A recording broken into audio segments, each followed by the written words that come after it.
2025년 11월 26일 오늘인데요. 앞으로 무려 20년 동안 한국과 미국의 경제 관계를 규정할 수도 있는 아주 거대한 법안 하나가 국회에 제출됐습니다. 네, 이름도 좀 길죠? 한미 전략적 투자 관리를 위한 특별법안. 맞아요. 근데 이 법안 덕분에 당장 미국에 수출하는 우리 자동차 관세가 25%에서 15%로 낮아진다고 해요. 심지어 11월 1일부터 소급 적용까지 해준다고 하니까. 그렇죠. 표면적으로만 보면 정말 엄청난 희소식이죠. 근데 그 이면을 들여다보면 이게 마냥 그렇게 단순하지만은 않더라고요. 맞습니다. 이건 단순한 관세 인하가 아니에요. 사실상 불확실성이라는 보이지 않는 비용을 3,500억 달러라는 아주 구체적인 숫자로 구매한 일종의 계약서에 가깝다고 봐야 합니다. 아, 예측 불가능했던 리스크를 안정적인 투자 관계로 바꾼 거다. 바로 그겁니다. 거대한 판의 시작인 거죠. 바로 그 지점 때문에 오늘 이걸 한번 깊게 타고 들어야 합니다. 보내주신 정보 보도 자료랑 언론 기사들 또 국회 회의록까지 보니까요. 이 특별법의 진짜 의미가 뭔지 그리고 그 중심에 있는 3,500억 달러라는 돈의 실체는 대체 무엇인지 한번 제대로 뜯어보겠습니다. 좋습니다. 특히 그 협상 과정에서 나왔던 여러 논란들 그리고 최종 합의안에 숨어있는 디테일들을 살펴보면요. 이 법안이 왜 지금 이런 모습으로 나올 수밖에 없었는지 그 맥락이 보일 겁니다. 자, 그럼 법안의 핵심 내용부터 시작해보죠. 지난 11월 14일에 양궁이 서명한 한미 전략적 투자에 관한 양해각서, 즉 MOU를 이행하기 위한 법적 근거를 만드는 게 목적이라고 나와 있네요. 네, 그 약속을 지키려고 법을 만드는 거죠. 그리고 이 법에 따라서 한미 전략 투자 기금이랑 이걸 관리할 한미 전략 투자 공사라는 게 생긴다고요. 그것도 20년짜리 한시 조직으로요. 맞습니다. 근데 여기서 가장 먼저 눈여겨봐야 할 부분이 바로 그 돈을 어떻게 쓸지 결정하는 의사결정 구조예요. 이게 꽤 독특합니다. 아, 저도 그 부분 봤는데 좀 복잡해 보이더라고요. 산업부 밑에 사업관리위원회를 두고 또 기재부 장관이 위원장인 운영위원회를 둔다 이런 이중구조잖아요. 네, 맞아요. 이거 괜히 부처 간에 힘겨루게 하다가 일만 더 져지는 거 아닌가 뭐 그런 생각도 들던데요. 오, 정확한 지적이세요. 겉으로는 되게 신중한 결정을 위한 장치처럼 보이지만 사실 그 안에는 두 부처의 역할과 입장이 그대로 녹아있다고 볼 수 있습니다. 역할과 입장이라면요? 그러니까 산업부는 어떻게든 유망한 산업 분야에 투자를 해서 성과를 내고 싶어하는 입장이고요. 반대로 기재부는 나라 재정을 책임져야 하니까 최대한 보수적으로 돈을 관리하려는 거죠. 아하, 그러니까 산업부가 이 사업 돈 될 것 같습니다 하고 안건을 올리면 기재부가 그래서 우리 재정 상황에 무리는 없겠어 하고 최종 관문 역할을 하는 셈이군요. 바로 그겁니다. 서로 견제하고 균형을 맞추라는 의도죠. 산업의 상업성이랑 재정의 안정성, 이 두 마리 토끼를 다 잡으려는 설계인 셈이에요. 물론 이게 실제로 잘 작동할지는 좀 지켜봐야겠네요. 그렇죠. 자, 그럼 제일 중요한 질문. 이 어마어마한 돈, 3,500억 달러는 대체 어디서 나오는 건가요? 보내주신 자료에 외환 보유액 운용 수익을 쓴다고 돼 있던데 아마 많은 분들이 이거 우리 비상금 그냥 갖다 쓰는 거 아니야? 하고 걱정하실 것 같아요. 네, 충분히 하실 수 있는 우려죠. 그래서 그 우려를 의식해서 법안에 꽤 정교한 장치를 만들어뒀어요. 정교한 장치요? 네. 핵심은 외환 보유액 원금이 아니라 운용 수익을 쓴다는 점입니다. 즉, 우리가 가진 달러를 직접 푸는 게 아니라 그 달러를 굴려서 번 돈의 일부를 쓴다는 개념이에요. 아, 원금이 아니라 이자 같은 거군요. 그렇죠. 그리고 재원의 대부분은 해외에서 정부 보증으로 채권을 발행해서 조달합니다. 그러니까 우리 외환 시장에 직접적인 충격을 주지 않으려고 돈이 필요한 만큼 해외에서 빌려와서 미국에 투자하는 방식이라는 거군요. 맞습니다. 국내 시장을 거치지 않고 해외에서 조달해서 바로 미국으로 보내는 거죠. 이렇게까지 복잡하게 설계한 건 그만큼 대규모 외화 유출에 대한 부담이 컸다는 방증이기도 하고요. 듣고 보니 그렇네요. 사실 법안 곳곳에 그런 방어 장치들이 눈에 띄어요.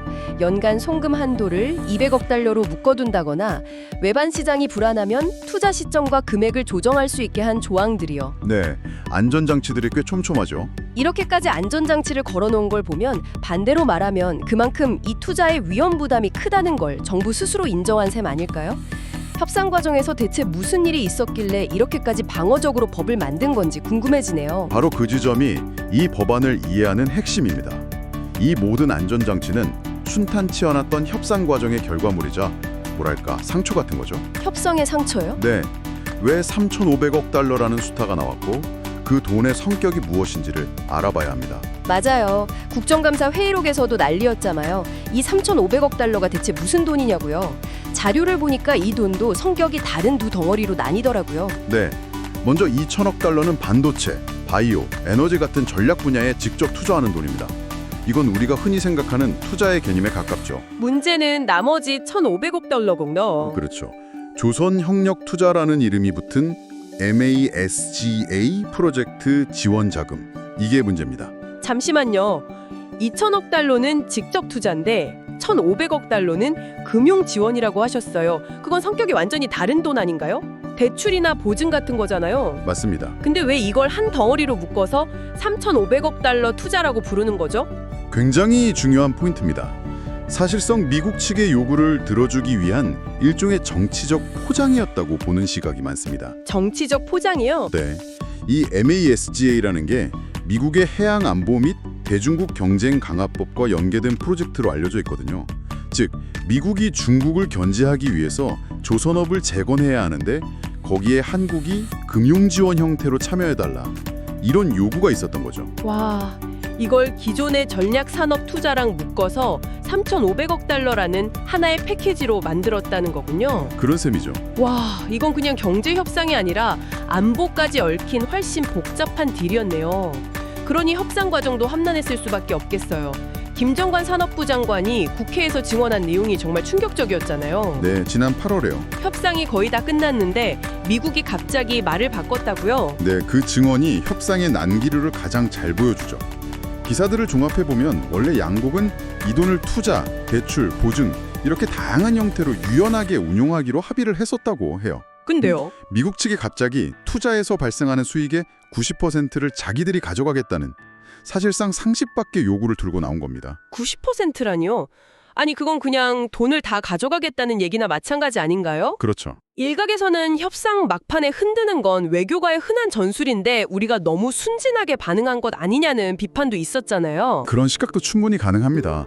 하지만 당시 상황을 보면 자동차 관세 25% 부과가 이미 현실화된 상태에서 우리로서는 매우 절박한 입장이었을 겁니다. 그 약점을 미국에 파고든 거죠. 그 요구 때문에 협상이 몇 달간 표류했고 국회에서는 이거 완전 불평등 조약 아니냐. 손실나면 누구 책임지냐, 채무자는 누구냐는 질타가 쏟아졌던 거고요. 그래서 김정관 장관이 채무자는 우리 정부가 아니라 대출을 받는 사업자라고 딱 선을 그었던 거군요. 어떻게든 정부의 직접적인 재정 부담 가능성을 차단하려고 했던 거네요. 그렇죠. 팽팽한 줄다리기 끝에 결국 양측에 한 발씩 물러서면서 최종 합의에 이르게 됩니다. 가장 논란이 됐던 수익 배분 구조가 어떻게 타결됐는지를 보면 그 치열했던 과정이 고스란히 드러납니다. 그 90%의 요구에서 얼마나 물러섰는지가 관건이었겠네요. 최종 합의된 내용은 뭔가요? 아주 흥미로운 방식으로 절충안을 찾았어요. 두 단계로 나뉩니다. 두 단계요? 네. 1단계는 투자한 원금과 이자를 모두 회수하기 전까지 이 기간 동안에는 발생한 수익을 한국과 미국이 정확히 5대5로 나눕니다. 초기에는 동등하게 나누는 거군요. 일단 우리 돈부터 챙길 시간을 버는 셈이네요. 맞습니다. 일단 원금 회수까지는 리스크를 공동으로 부담하는 파트너십 형태를 취한 거죠. 그리고 원리금 상환이 모두 끝나는 2단계부터는 그때부터는 어떻게 되는데요? 한국과 미국이 1대9의 비율로 수익을 나눕니다. 이때부터는 미국이 압도적으로 많이 가져가요. 잠깐만요. 그 수익 배분 구조는 생각보다 더 복잡한데요. 초기엔 5대5였다가 나중엔 1대9로 바뀐다는 건 사실상 우리 원금을 회수할 때까지는 공동 운명체로 가고 그 이후엔 미국의 성공에 대한 보너스를 우리가 챙겨주는 구조라고 해석할 수도 있겠네요. 정확합니다. 미국의 초기 요구 그 90%를 완전히 무시할 수는 없으니까 성공의 과실은 더 많이 나눠주되 실패의 위험은 함께 부담하는 방식으로 합의점을 찾은 겁니다. 이게 외교 협상의 현실인 거죠. 리스크 관리 방식도 눈에 띄던데요. 위험 통합 관리, 리스크 풀링이라는 개념이 도입됐다고요? 네, 여러 투자 사업들을 하나의 큰 바구니에 담아서 관리한다고 생각하시면 쉬워요. 한 바구니예요? 네, 반도체, 바이오, 에너지 등 여러 프로젝트에 투자를 하는데 그중 한두 개가 실패해서 손실이 나더라도 다른 성공한 프로젝트에서 나온 수익으로 그 손실을 메울 수 있도록 설계한 겁니다. 일종의 포트포리오 보험인 셈이죠. 그럼 그 바구니 안에 썩은 사과가 너무 많아지면 어떻게 되는 거죠? 모든 프로젝트가 다 부진할 수도 있잖아요. 그 리스크는 최종적으로 누가 지는 건가요? 이론적으로는 투자금을 모두 날릴 수도 있습니다. 최종 리스크는 투자 주체인 한미전략투자공사와 그 공사의 보증을 서는 한국의 국책은행들이 지게 되는 구조입니다. 아, 그래서 법안에 상업적 합리성이 있는 사업에만 투자해야 한다는 원칙을 그토록 강조한 겁니다. 이 위험 통합 관리 구조는 리스크를 분산시킬 뿐 없애주는 마법은 아니니까요. 자, 그럼 이 모든 걸 종합해보죠. 결국 자동차 관세 10%포인트 인하라는 현실적인 이익을 얻기 위해 20년간 3,500억 달러라는 거대한 돈을 미국에 투자하기로 약속한 딜이네요.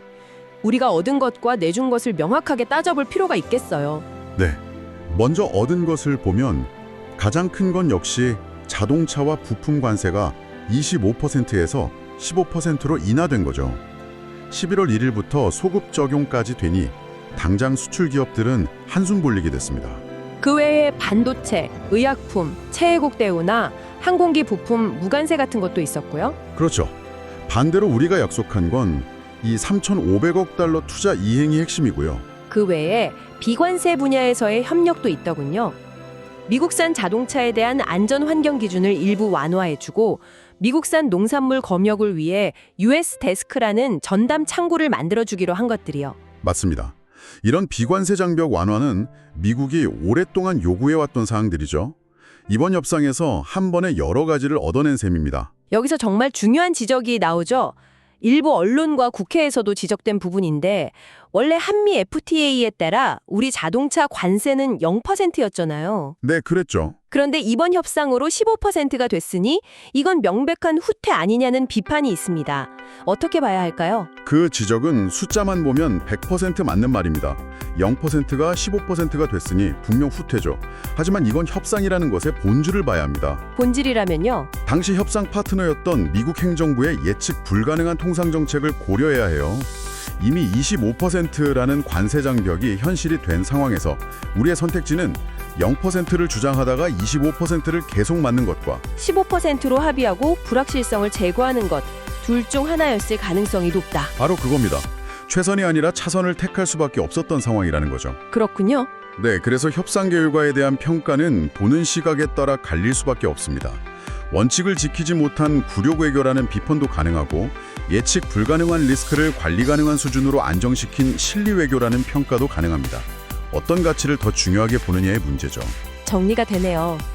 오늘 발의된 이 특별법은 자동차 관세 인하라는 눈앞의 성과를 얻기 위한 법적 도구인 동시에 그 이면에는 3,500억 달러라는 천문학적 투자 약속과 몇 달간의 치열한 외교적 줄다리기가 담겨있는 결과물이군요.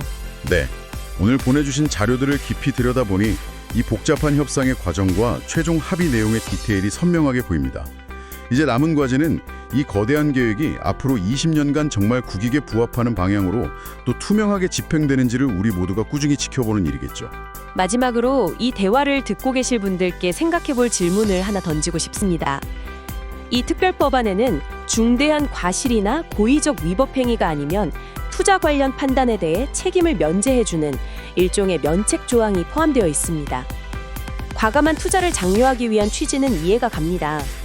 하지만 이 면책 조항이 결국 실패해도 괜찮아 라는 잘못된 신호를 주어서 20년 뒤에 아무도 책임지지 않는 거대한 실패작을 남기게 될 위험은 없을까요?